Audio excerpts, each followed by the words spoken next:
கரூர் சம்பவத்தை பொறுத்தவரை எல்லாருக்கும் நாங்கள் பல தடவை சொல்லிட்டோம். தமிழக மக்கள் எல்லாருக்கும் தெரியும் அங்கே என்ன நடந்துச்சுன்னு. ஒன்றில் ஒரு சிம்பிள் உதாரணம், 607 காவல்துறை காவலர்கள் அங்கே டிப்ளாய் பண்ணியிருந்தோம்னு சொல்லி சிஎம் சொல்லியிருந்தார்.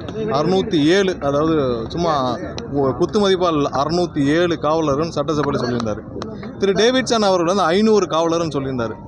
ஒரு சின்ன முரண்பாடு சொல்கிறேன், ஒரு சின்ன சாதாரண விஷயத்திலே எவ்வளவு முரண்பாடுகள் இந்த அரசியலேருந்து ஒவ்வொரு சட்டசபையில் சிஎம் சொன்னதுக்கும் திரு டேவிட்சன் அவர்கள் சொன்னதுக்கும். ஏன்னா அவசரப்பட்டு இவர்கள் பல விதத்தில் இந்த கேஸில் நிறைய தவறுகளை இந்த ஆரம்பத்தில் இந்த கரூர் இன்சிடென்ட் நடந்திருந்து அது நடப்பதற்கு காரணமாக இருந்ததும் பல விஷயங்கள் தமிழக அரசும் காவல்துறையும் செய்துள்ளது.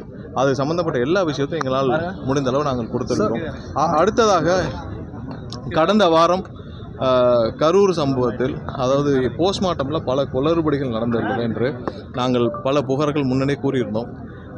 அந்த பாதிக்கப்பட்ட இறந்தவர்களின் குடும்பங்களை கூப்பிட்டு காவல்துறையினர் மிரட்டி முன்தேதியிட்டு கையெழுத்து வாங்கியதாக பல புகார்கள் வந்தது. அது குறித்தும் சிபிஐயிடம் நாங்கள் எங்களுடைய புகார்களை தெரிவித்துள்ளோம். ஏன்னா பல இறந்தவர்களுடைய குடும்பத்தினரை அழைத்து அவர்களை மிரட்டி அவர்களிடம் முன்தேதியிட்டு நாங்கள் தான் அவசரமாக போஸ்ட்மார்ட்டம் முடித்து தர சொன்னோன்னு சொல்லி கரூர் நகர ஸ்டேஷன்லேருந்து கரூர் எஸ்பி ஆஃபீஸ்லேருந்து கூப்பிட்டு மிரட்டியதாக ஆதாரத்துடன் நாங்கள் புகார்களை தெரிவித்துள்ளோம்.